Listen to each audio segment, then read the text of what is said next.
Hey guys, Brandon here, host of the Highpointers on PBS and Amazon Prime. Greg and I are excited to bring to you extended interview footage from season 1. So we decided to start with episode 1, which is Virginia. If you haven't checked out the show, you can go to our website, thehighpointers.com. We have links to PBS and Amazon Prime. But if you watch the show, then you know that our guest for episode 1, Virginia, the High Point Mount Rogers, was Don Mann. And if you are unfamiliar with Don, he's one of the most elite soldiers to ever be a part of the Navy SEAL teams. He was almost in every Navy SEAL team possible. He was in SEAL Team 2, 3, but the most elite SEAL team is, of course, SEAL Team 6. So not only was he a member of SEAL Team 6, eventually he became a SEAL Team 6 instructor. So, I mean, this guy is legendary among SEALs. These days it's become pretty fashionable. There's a lot of motivational books out there that are written by SEALs. But Don is not really known to the public, which is why we wanted him on the show, because this guy scares most Navy SEALs out there. He is known as Sweet Satan. He let us know when he was taking us through the obstacle course on the show, and he said they called him that because he would put them through just torturous workouts, and he always did it with a smile. And as you see on the show, he's and in this interview, he's really a nice guy, but you know, kind of under the surface, this guy is hard as nails. And so just to let you know a little bit about him, he trained the guys that eventually took out Bin Laden. And also, once he left SEAL teams, he eventually started an adventure racing company, putting on endurance events, including triple Ironmans, and he competed in most of these endurance events. So the guy is just like relentless. He's the author of over 20 books. One of my favorites, I have it right here, Inside SEAL Team 6. Definitely recommend getting it. I mean, it's an amazing book. I couldn't stop reading it. Probably finished it in a day or two. But so we're excited to bring you some extended footage. It's unedited, it's raw. We just wanted to show you some extended clips, and hopefully we'll put out a couple of these interviews and do it in a couple of parts. So enjoy the interview that Greg and I had with Don Mann, Navy SEAL, Team 6 and Team 6 instructor. So enjoy.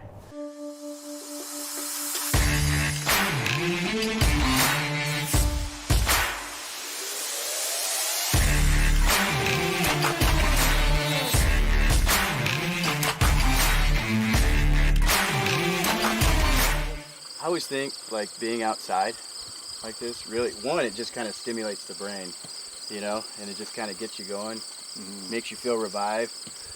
I'm curious to know, like, you know, I have a SEAL. It's not every day you have a SEAL.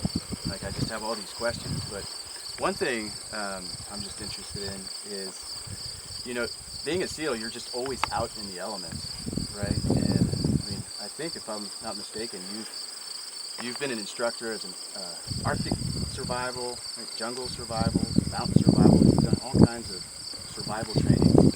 How do you feel that just being outside and being outdoors kind of connects to being a SEAL?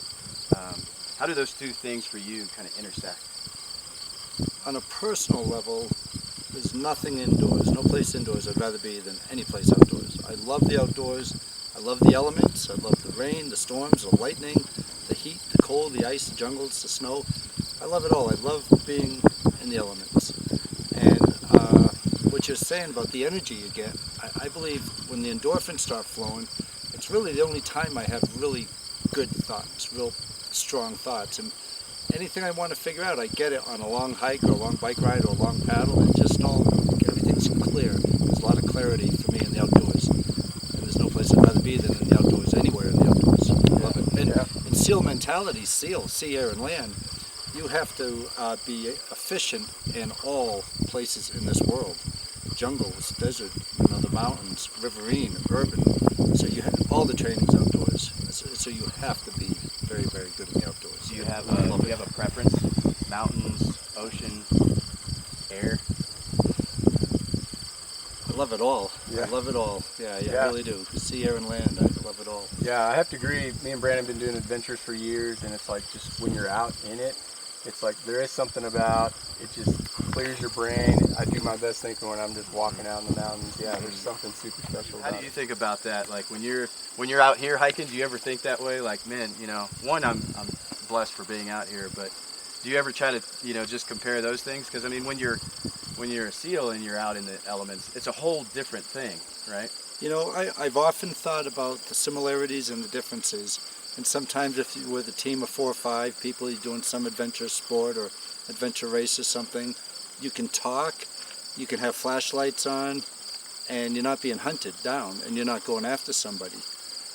As a SEAL, a small unit, small platoon or squad, and you're with 4 or 5 people, the differences are you don't have headlamps on, it's pitch black, you're quiet, you've got a weapon, it's all hand and arm signals. If you get caught, you can be shot at, and you're going after a target that's the enemy. Mm-hmm. So it's very, very, very serious as a SEAL. With what we're doing here, it's a lot of fun, and so I really actually appreciate it more knowing the guys out there in harm's way. They're doing what we're doing with all those other elements attached, the danger to it. Mm-hmm. And so this just makes it all the more, rewarding and enriching for me. Because sometimes when I'm climbing and somebody's like, man, this isn't fun for me, I'll be like, this isn't about fun, this is about suffering. How well can you suffer? Do you think of it that way? How do you think about it when you're SEALs? Like, is it fun or is it just all about just kind of suffering? I think what it takes, people like you, people like Greg, is you have to like the suffering and you welcome the pain, and it's a lot of fun when it's over. But even while you're going through it and you have all this pain, I think us SEALs, a lot of people like us, can get fun out of that pain. And it's welcoming the pain. Bring it on, I'll deal with it, because it's a lot of fun up to the extreme pain. Extreme pain is going to be over in a little bit. There's going to be a lot of fun right afterwards. Mm-hmm. I just think it's all worth it. Worth it. So just kind of embrace the suffering. Yeah. Mm-hmm. I think afterwards, in hindsight, it makes life more meaningful, right? I think so too. Like real painful times make the non-painful times all the more enjoyable. Mm-hmm. And if you didn't have the extreme high pain, the other times are just going to seem mediocre, Well, I always think that the real learning happens when you're pushing hard, right? And if you're not pushing hard, well, then you're just going to be stagnant. That's right. I agree with that. Totally agree with that. If you're not pushing your boundaries, what I think that most people, like if they want to go climb a mountain, they have this big goal, and they might not make it. But just trying to make it, they accomplish so many things they may not have ever accomplished. One thing I live off of is the real tragedy for most people is not that sometimes they set the goals too high and don't achieve them. I think, unfortunately, a lot of people set the goals low and they achieve them, and they're okay with that. And then they have a big void that never gets fulfilled in their life, and they never get to their full potential. And they're just people are satisfied with setting goals low and being okay with that. Mm-hmm. People like all of us, SEALs and military people, they set the goals high. They might not make them all, but boy, they're going to climb up much higher than they would have if they didn't have that high set goal. Yeah, they might kind of drop a step, but then propels them forward. Mm-hmm. Reach for the moon. If you land short, you fall on a star. You're still way up there somewhere. Right? That's right. Well, guys, we got about 3 miles left. I'm inspired to keep going. Same here. Ready? Same all right, here. let's go.